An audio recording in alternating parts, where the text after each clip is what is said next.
Halo Miss Putri dan teman-teman, bagaimana keadaan kalian? Semoga semangat kalian tidak pudar dalam menjalani hari-hari berikutnya. Nah, di sini saya bernama Josafat dari kelas 10. Saya akan menjelaskan mengenai pembahasan jawaban SAS biologi pada bulan kemarin. Nah, yang pertama, soal yang akan kita bahas yaitu jelaskan bagaimana proses reproduksi dari virus. Nah, di sini ada dua tahap yang mendasar, yaitu daur litik dan daur lisogenik. Nah, daur litik itu terjadi ketika pertahanan sel inang itu lebih lemah daripada daya infeksi virus, gitu. Daur litik ini terjadi ketika sel inang itu pecah dan mati, gitu, dikarenakan oleh virus ini. Nah, bagaimana sih tahapan dari daur litik ini? Nah, daur litik ini memiliki 6 tahap. Yang pertama yaitu adalah adsorpsi. Tahap adsorpsi di sini yaitu tahap di mana virus menempel pada reseptor spesifik sel inang menggunakan kabut ekornya. Nah, ketika ketika virus itu sudah menempel pada sel inang, maka terjadilah tahap selanjutnya yaitu penetrasi. Tahap penetrasi di sini yaitu adalah tahap di mana virus itu menginjeksi materi genetiknya, entah itu berupa RNA atau DNA ke tubuh sel inang, gitu. Nah, kemudian tahap yang ketiga yaitu adalah sintesis dan replikasi. Yaitu di sini tahap di mana DNA virus menghidrolisis dan mengendalikan materi genetik sel inang untuk membuat materi genetik atau salinan genom. Kemudian, selanjutnya terjadi tahap penyusunan dan pembentukan bagian-bagian tubuh virus yang baru. Ketika sudah terjadi pembentukan bagian-bagian tubuh virus yang baru, maka selanjutnya terjadi proses perakitan. Proses perakitan di sini yaitu bagian-bagian tubuh virus baru yang tadi yaitu digabung menjadi satu sehingga menjadi bentuk virus yang baru dan sempurna. Nah, ketika sudah, maka terjadi proses yang terakhir yaitu lisis. Di sini ada tahap di mana virion-virion baru yang sudah sempurna dan lengkap tadi itu keluar dari tubuh sel inang yang sudah pecah dan mati. Nah, kemudian virion-virion ini siap untuk menginjeksi sel inang lainnya, gitu. Nah, itu dia dari tahap daur litik. Nah, selanjutnya ada daur lisogenik. Nah, daur lisogenik itu adalah daur di mana ketika pertahanan sel inang itu lebih baik atau lebih kuat daripada daya infeksi virus. Nah, di sini bedanya dengan daur litik adalah bahwa di daur lisogenik itu sel inang itu tidak segera pecah dan mati. Nah, tahap-tahap pada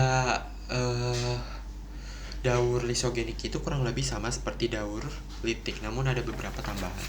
Yang pertama yaitu adsorpsi.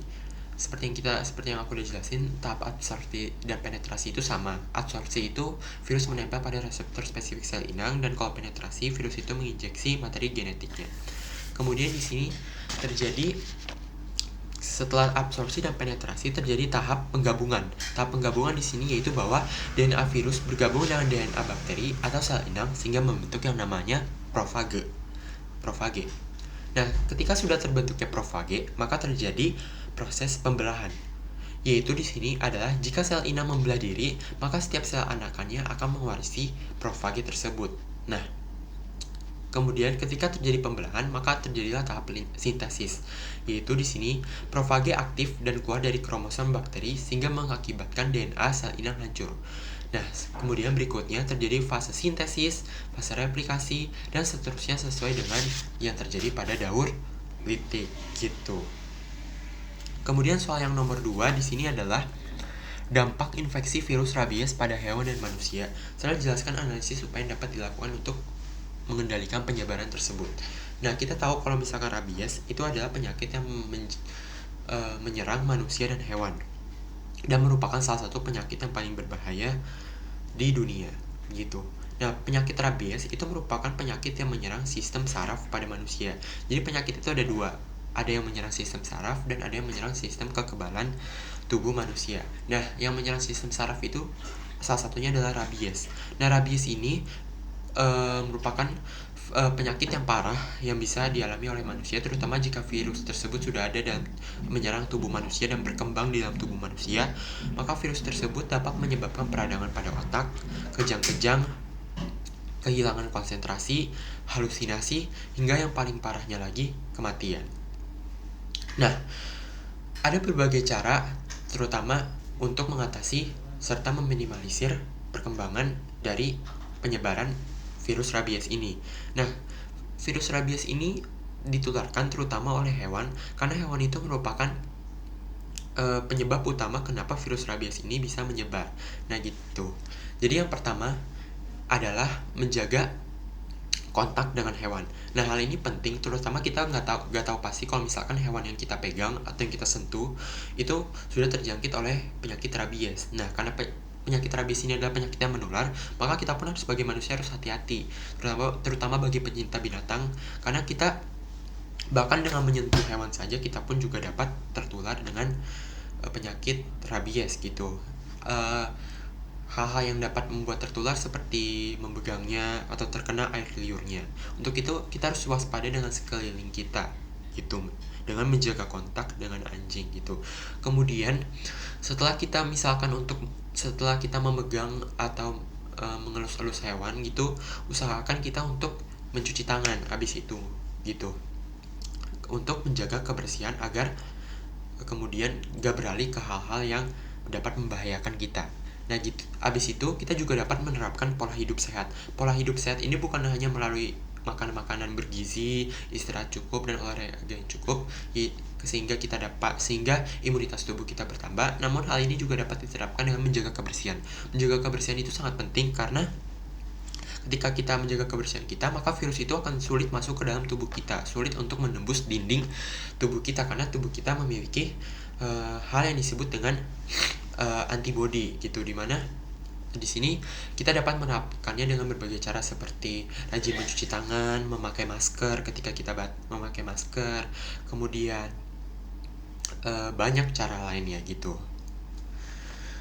Terutama hal yang paling penting itu yang harus kalian dasari yaitu untuk menjaga kontak dengan hewan. Terus hal lainnya itu juga kalian dapat melakukan vaksinasi terhadap hewan. Vaksinasi ini penting terutama bagi kalian yang mempunyai hewan peliharaan untuk melakukan vaksinasi rabies agar hewan peliharaan kalian tidak terkena rabies yang kemudian dapat berakibat ke tubuh manusia juga gitu. Selanjutnya, saya akan menjelaskan mengenai 3 contoh virus RNA dan 3 contoh virus DNA. Yang pertama, 3 contoh virus DNA. Yang pertama, virus DNA itu ada adenovirus. Nah, adenovirus itu adalah sekumpulan virus yang dapat menyebabkan penyakit seperti flu, batuk-batuk, pilek, dan lain-lainnya. Nah, kemudian selanjutnya adalah herpes virus. Nah, herpes virus ini merupakan virus umum yang dapat menyebabkan penyakit herpes atau herpes simplex.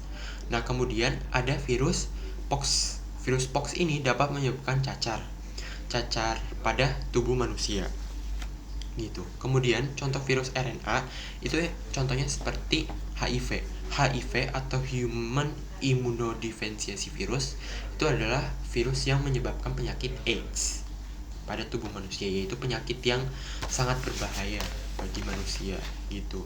Kemudian ada coronavirus. Coronavirus seperti yang kita tahu yang terjadi pada tahun 2019 kemarin, coronavirus itu menyebabkan penyakit COVID-19. Kemudian ada orthomysovirus, yaitu penyakit yang menyebabkan influenza gitu. Lalu soal yang keempat, virus memiliki kemampuan untuk berevolusi dengan cepat, salah satunya melalui mutasi. Nah, bagaimana efek mutasi virus terhadap penggunaan efektivitas vaksin? Nah, mutasi virus itu merupakan perubahan genetik secara acak dalam tubuh virus. Nah, mutasi virus itu dapat menyebabkan virus menjadi lebih kuat atau sebaliknya menjadi lebih lemah. Namun, secara umum mutasi virus itu menyebabkan virus itu menjadi semakin kuat dan semakin lebih ganas gitu. Nah, seperti contoh awalnya flu burung itu hanya menjangkit unggas seperti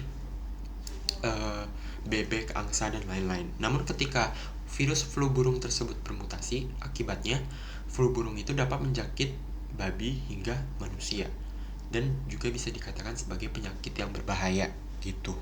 Nah, Mutasi tentu akan menyebabkan efektivitas vaksin itu akan menurun, terutama ketika virus tersebut menjadi semakin kuat. Nah, bagaimana? Terutama kita lihat pada cara kerja vaksin. Cara kerja vaksin itu yaitu melatih tubuh untuk mengenali bentuk virus sehingga dapat mencegah infeksinya atau melawan virus tersebut, sehingga virus tersebut tidak dapat menembus dinding pertahanan vaksin gitu. Nah, ketika virus bermutasi dan menjadi semakin kuat, maka vaksin yang saat ini yang sudah dibuat tidak dapat mengenali virus yang dapat berakibat virus dapat menembus tubuh dan menyerang manusia oleh karena efektivitas vaksin yang berkurang gitu. Nah, ada beberapa strategi untuk mencegah dari infeksi ini. Seperti yang pertama itu menerapkan pola hidup sehat. Menerapkan pola hidup sehat itu yaitu dengan mengonsumsi makanan-makanan bergizi, 5 sehat dan 5 sempurna. Kemudian istirahat atau tidur yang cukup. Kemudian rajin berolahraga gitu. Nah, hal-hal ini dapat meningkatkan sistem kekebalan tubuh manusia untuk menghindari dari terserangnya virus gitu. Kemudian hal yang paling penting juga yaitu vaksinasi. Vaksinasi itu penting, terutama penting untuk kita untuk saat ini dan juga untuk di masa depan, karena kita nggak tahu kalau misalkan mungkin kita dapat terjangkit suatu penyakit gitu atau apa. Untuk itu vaksinasi itu penting untuk jaga-jaga untuk agar sistem kekebalan atau imunitas tubuh kita itu menjadi semakin kuat gitu. Kemudian mengonsumsi multivitamin. Multivitamin itu penting untuk tubuh, terutama untuk membentuk antibodi agar tubuh kita itu menjadi lebih kuat dan rentan untuk terkena virus. Nah, gitu. Kemudian juga kita harus menjaga hubungan kita terhadap orang lain. Di hubungan di sini artinya yaitu hubungan kontak kita. Seperti ketika ada orang sakit, kita memakai masker. Jangan berhubungan kontak dengan orang yang terjangkit penyakit tertentu yang dapat menular dan lain-lain gitu. Nah, sekian itu aja dari pembahasan saya. Semoga apa yang saya jelaskan itu dapat bermanfaat bagi kalian. Maaf kalau misalkan ada hal-hal yang masih tidak dimengerti gitu. Terima kasih.